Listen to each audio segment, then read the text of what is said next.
Good morning, everyone, or afternoon, or evening,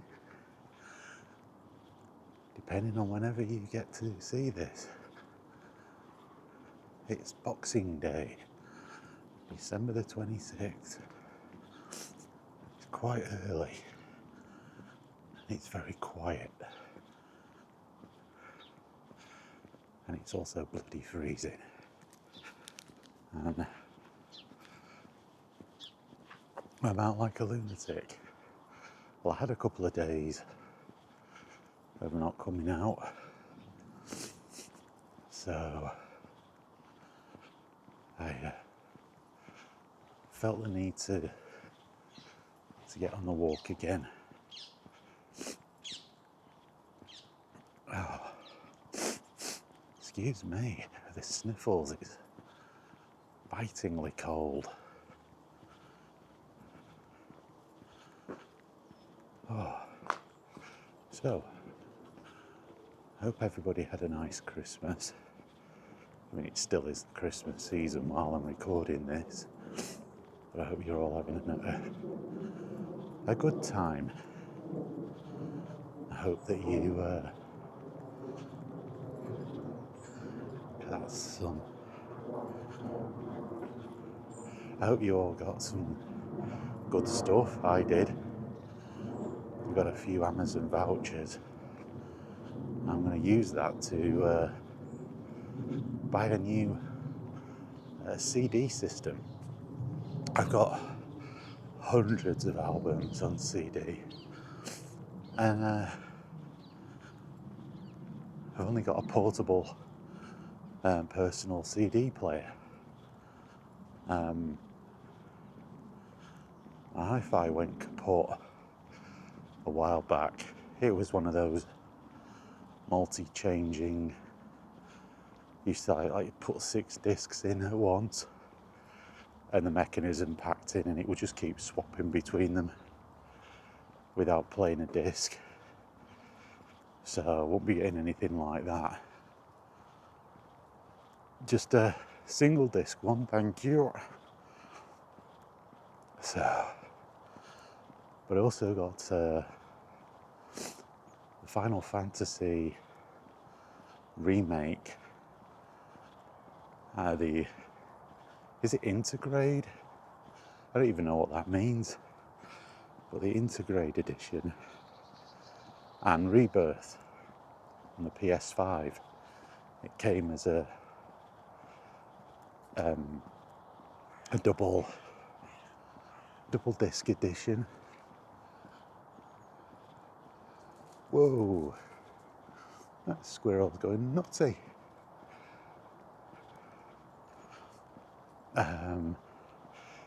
Yeah.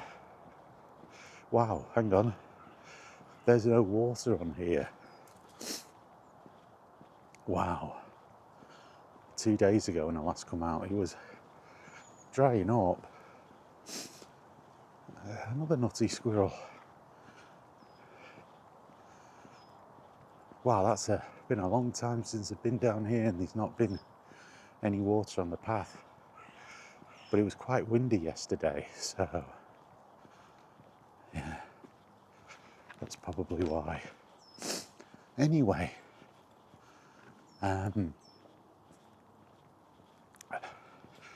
yeah, I've wanted these for a while now.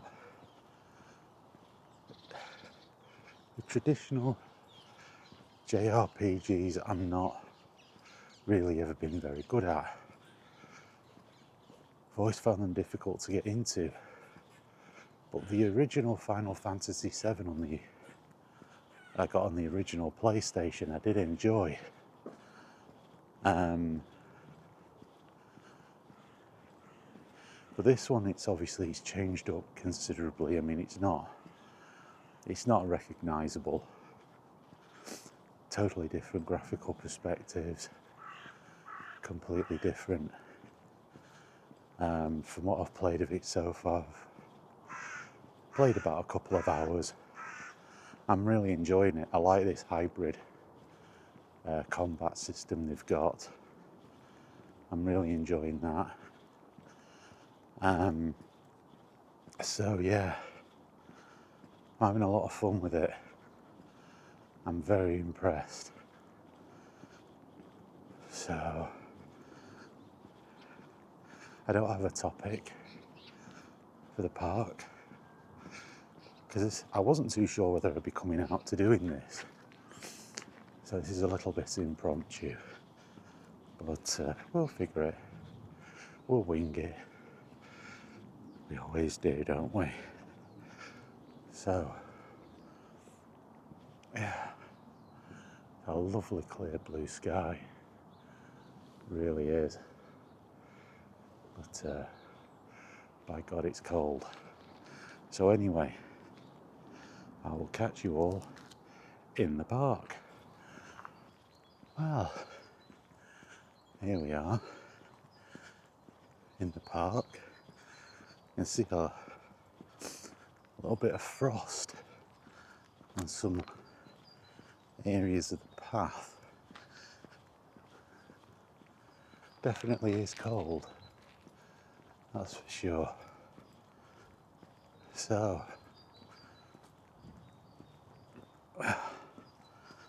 watch our step, I think.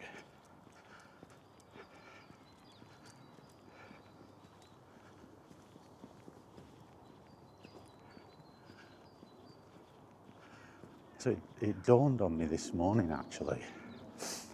When I just sat having breakfast. I thought, do you know, it's been 40 years since I got my Commodore 64. Yesterday. 40 years to the day.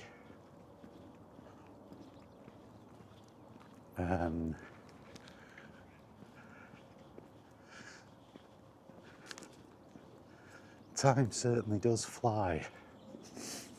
That's for certain. I was thinking about, what it was like. I was seeing some pictures of people on X, Twitter, whatever you call it, and on Facebook, getting the C64 Ultimate. Yeah, obviously, I suppose many of them had it back in the day like I did, and it must have triggered some pretty big nostalgic feelings.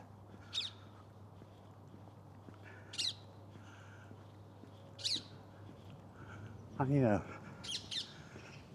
that's great. I hope they enjoy it. I hope it does everything that they want it to do.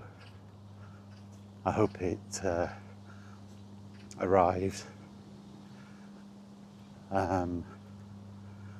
all well in one piece. There's been some people, obviously the vast minority, have been saying they've had some issues, some stuff missing. One of them said it turned up bent. I can only assume that must have happened in transit. But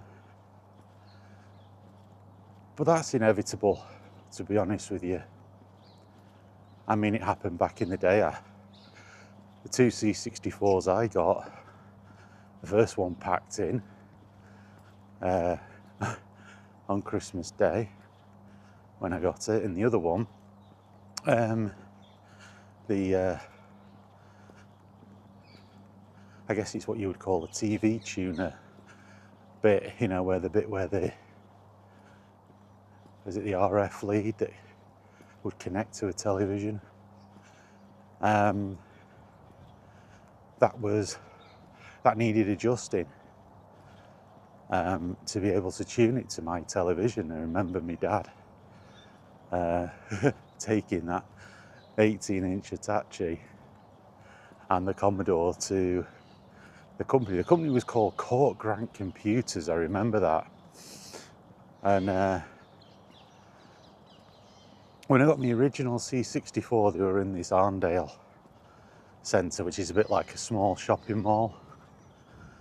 And it was like a little shop on the top floor, and then they moved to this old house, this big old house, and it was really cool. And so I remember my dad taking it there, him carrying it. I tell you what, that 18-inch TV was not light. It was a lot of TV to lift. My dad's like strong as an ox. I carried the Commodore computer and he carried the TV. And they what it was is a little screw. I didn't know, because I didn't, as I say, I didn't really know much about these things back in the day. I mean, it was a brand new computer, so I wasn't going to take a screwdriver to it. I'd wait until it was at least out of warranty before I'd start messing around with anything. But I saw that, and oh God, that wind's cold. By God, that wind is biting. Anyway, I saw that there was a little screw, and what they did was they got I guess it was like a micro flathead screwdriver, and they just tuned it. They just did that until it tuned into the TV. I was 11. I wasn't going to mess with it. As I say, I used to wait until things got out of warranty. But seeing them doing that, I kind of was one of them where I was like, oh.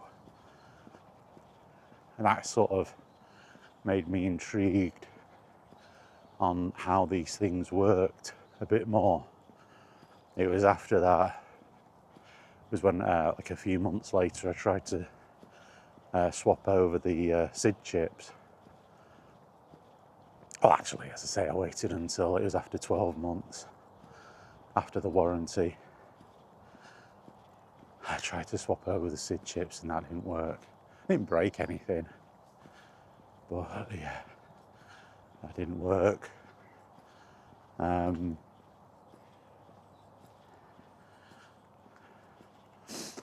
But yeah, obviously that's not an issue these days because I imagine it's a HDMI connection to allow connection to modern day TVs and monitors. But you used to get like these very faint wavy lines, which I guess was because there wasn't very good shielding on the cable. So you would get interference, very faint wavy lines in the background. Used to drive me mad. I used to try everything to get rid of it, but of course, I didn't know anything about shielded cables back then, and that's what it would have been. The cable that came with it would have been very cheap and not particularly great, and that would have created the situation with the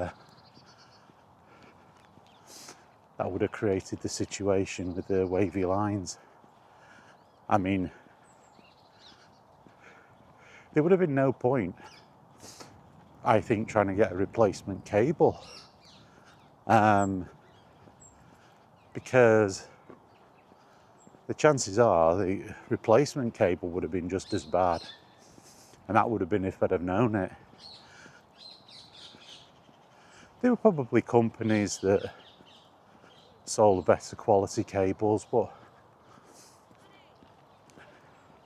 there was no internet back then, so it would have been very difficult to find a place that first of all did them, and that may have made a difference.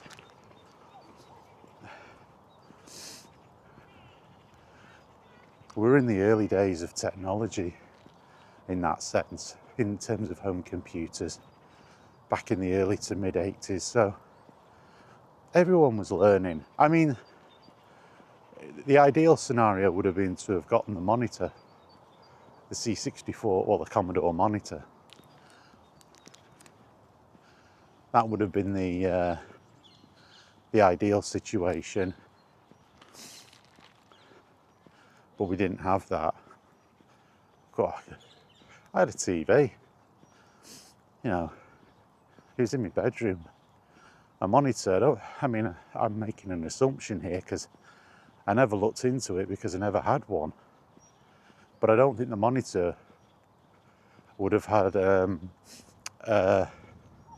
RF tuner built into it. So getting television channels would have been impossible. Yeah, all these years later, I have my PC running through my 4K TV. It's all right. It's a bit limiting on resolution. I only get, well, I could get like your standard HD resolutions, like your 720p, 1080p, 4K. I can get 2K. I run a lot of my games that set the fans off, going mad.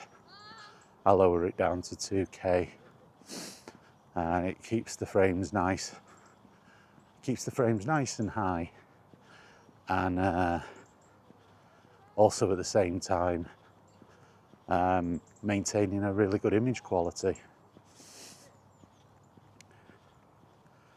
But yeah, it's really cool.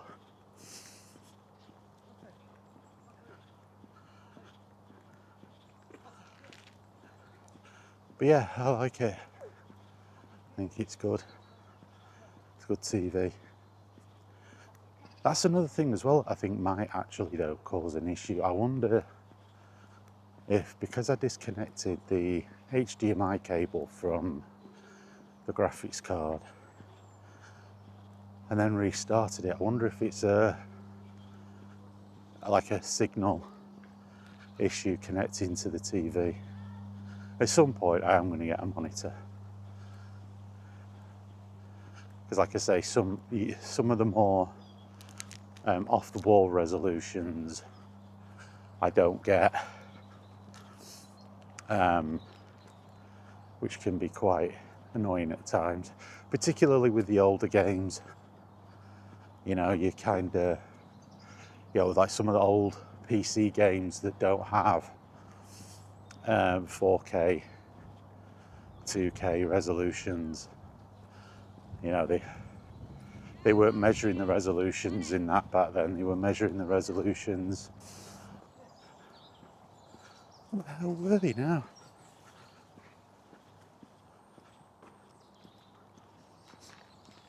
(1024 by 768). Jesus Christ. Yeah. Listen, it's early morning and it's really cold, so I've got brain freeze. Those type of resolutions. Oh, he doesn't like that. He doesn't like that because it's a TV. It's a TV at the end of the day, so you have to try to mess about. And sometimes, like where the image appears on the screen, it's like magical. So, but yeah.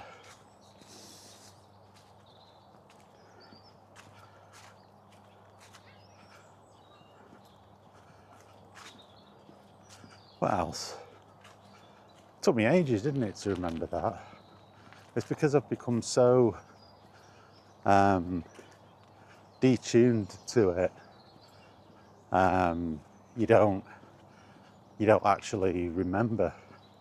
You're locked into sort of modern day resolutions, not actually in the old resolutions.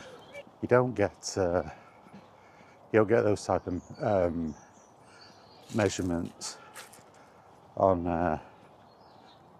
modern day TVs, obviously. I certainly didn't get them on old type TVs either, so yeah, it was difficult to figure out which resolutions would work with the older software on the newer televisions. So yeah, as I say, modern day resolutions and stuff like that, you know, modern TVs, they really don't like the old stuff.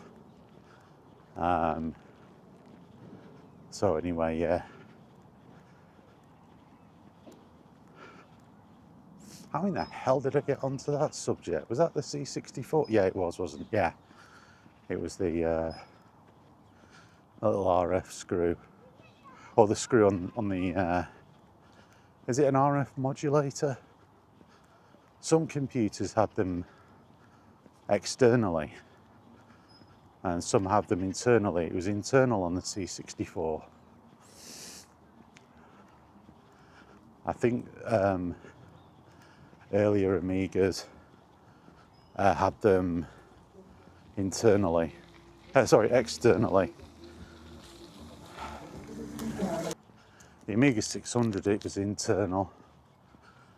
I remember that.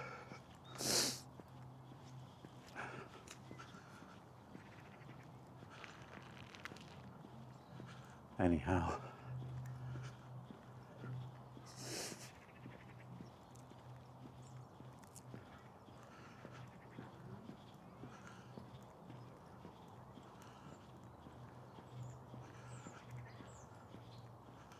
So, what else? Just a general ramble, I think it's going to be today.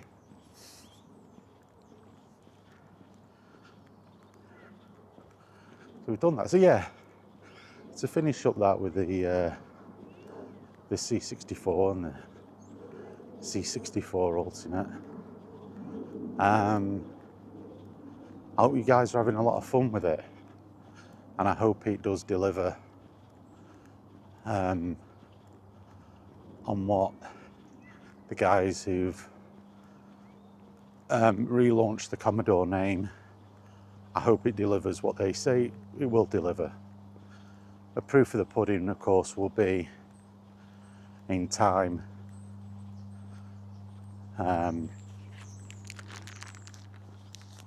As always with these products, what's it doing a year, 2, 3 years down the line?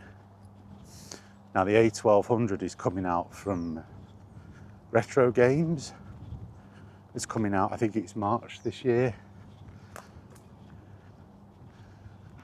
which is basically the full-size Amiga 1200. Again, there's already the 500 Mini in the market, which will simulate various Amigas. So, you know, what the script will be with that, I don't know. But yeah, that's out there. So it'd be interesting to see what happens with that. You know, one of the things I am actually interested in is the Spectrum. Not the next, but the one that it's just called the Spectrum, which is essentially it's various Spectrums all housed in the case of the 48K Sinclair Spectrum. I'm interested in that as a curiosity because I didn't have a Spectrum growing up. Now I was sort of played on one loads of times. A lot of my friends had them. This time of the year, you can get some pretty good deals on Amazon with these things. So it's worthwhile actually having a look. I say, I'll just have a check out. Sometimes you can get some really good deals on this stuff, but my priority is going to be getting myself a new Hi-Fi.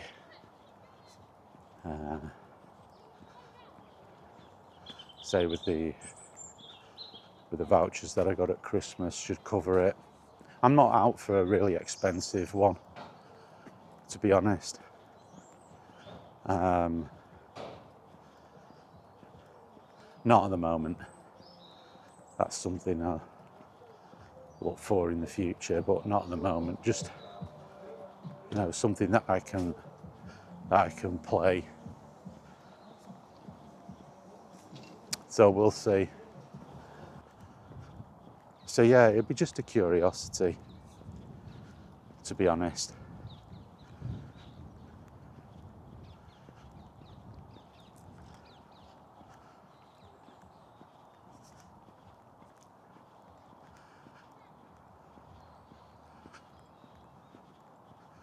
Yeah. Let's see what happens.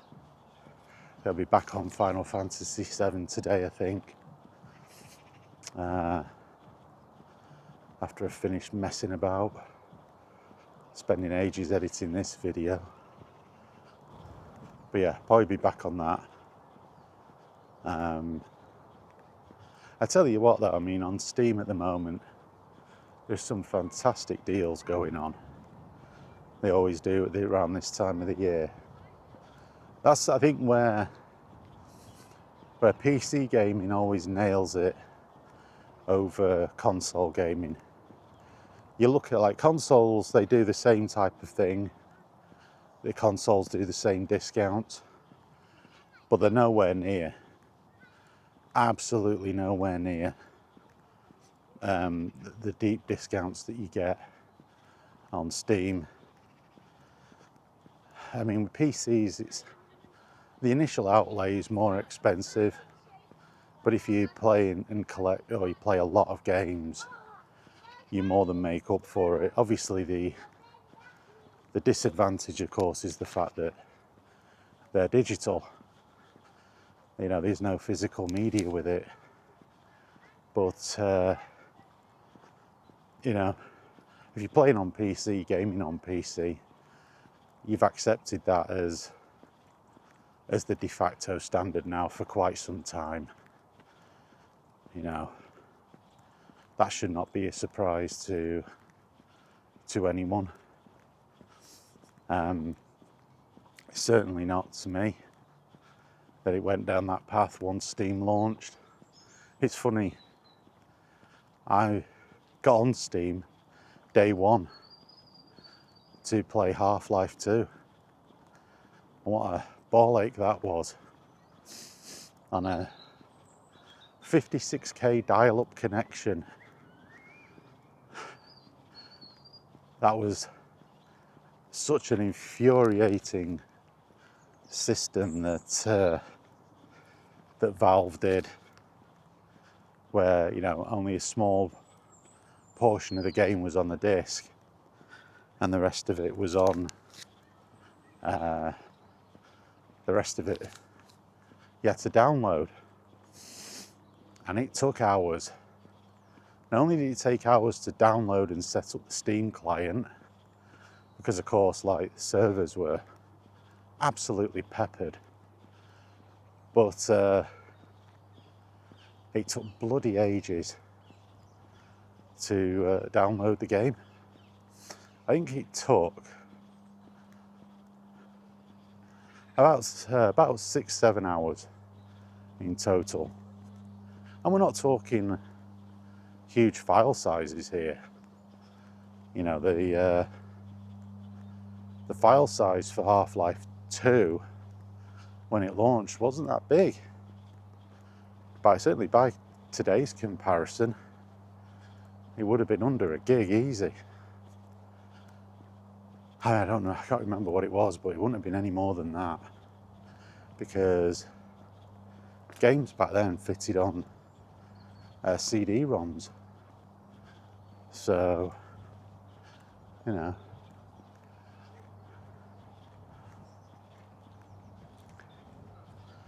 but yeah, it was a great time. It's doggo. Fella.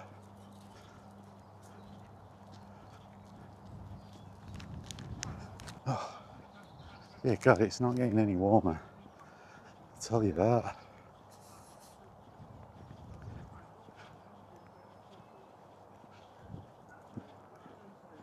Well, yeah, I was working at the time, and I think the game actually got into a workable state around midnight.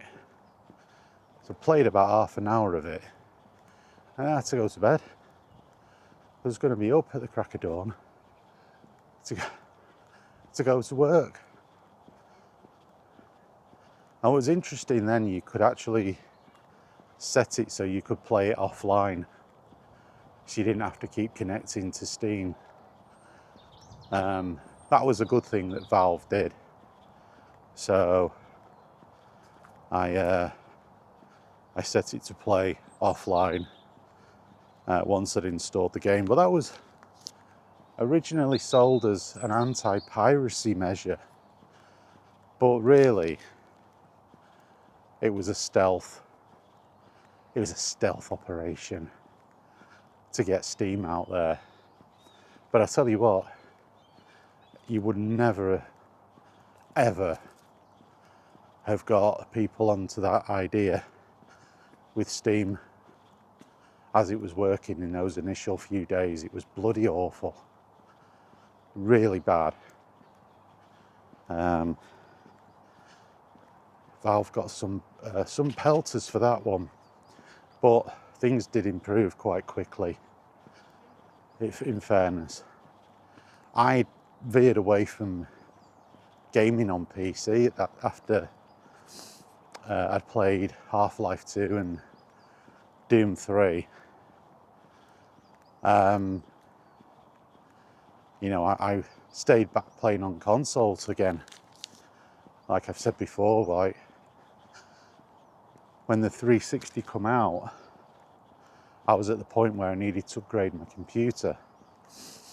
And I made the choice to leave the computer and go back to console gaming. With a 360, so I got a 360 and then I got a HD TV. It was a Samsung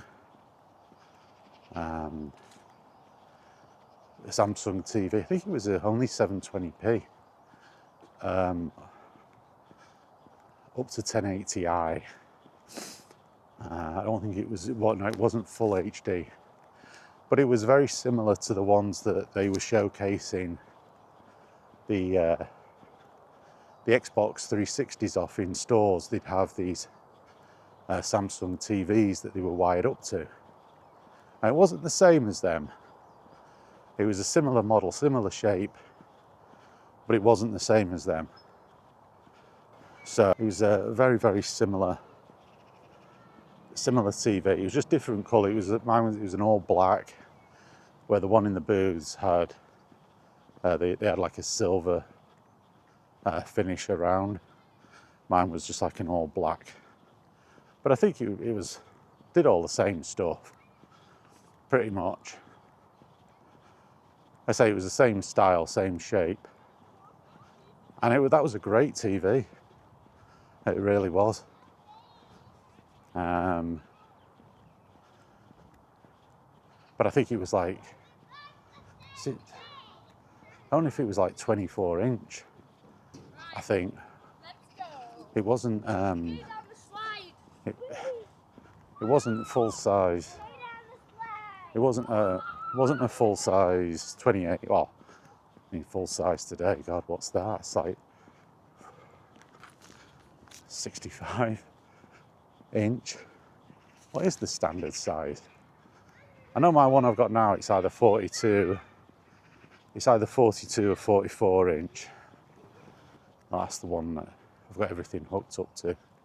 It's really good. Really good. Nice picture. Sound's not fantastic. Well, nothing a soundbar can't fix.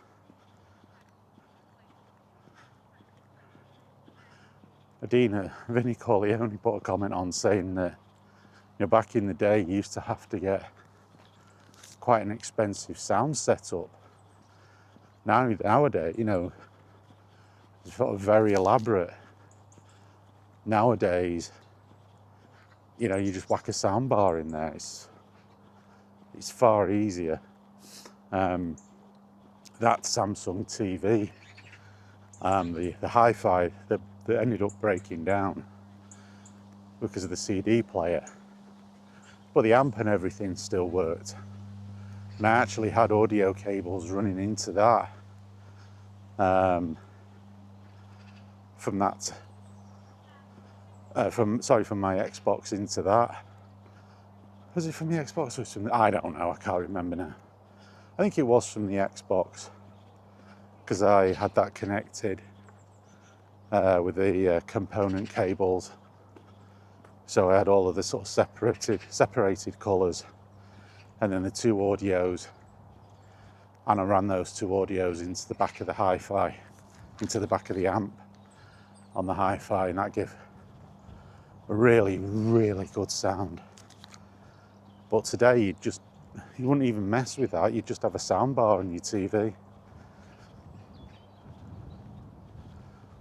I'm not too sure though whether it would even give as good a quality as it being run through an amp. But it's certainly decent. It's certainly decent. And you can get them, and they're not even massively expensive, it's fair to say.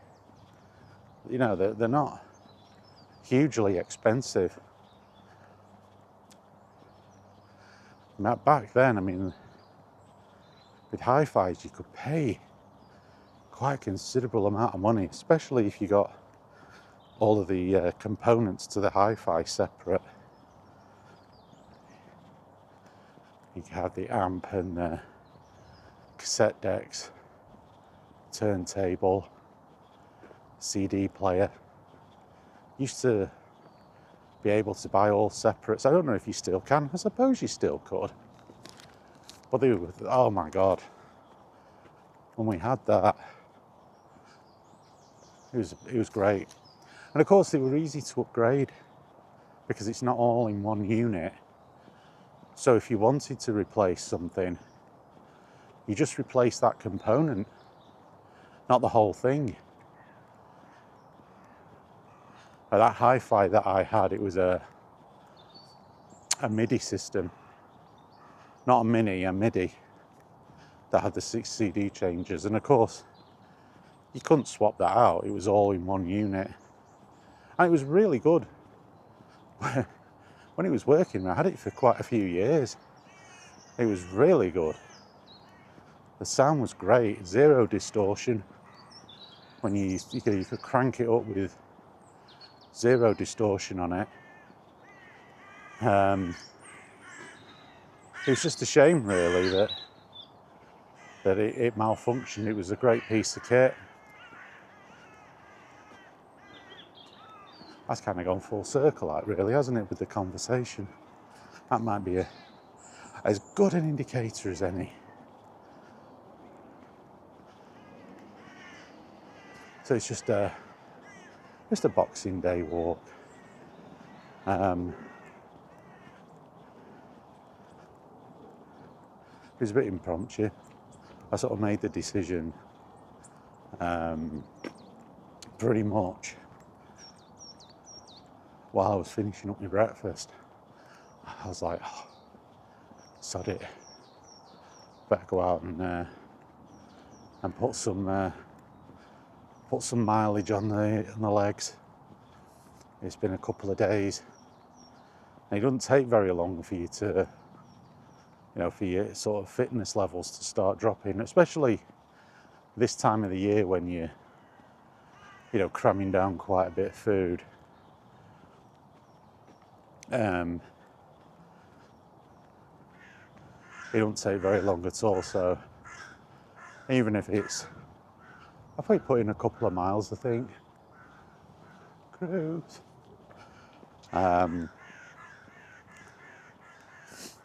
Just keeps the wolves from the door in the fitness department. and you feel better for it. Blow the cobwebs away.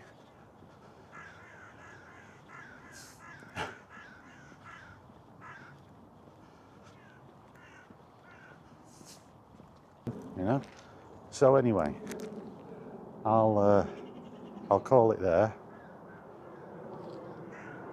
Really, I'll call it there. Go back, play some Final Fantasy VII, I think, for the family. All get around for another day, another bout of Christmas food.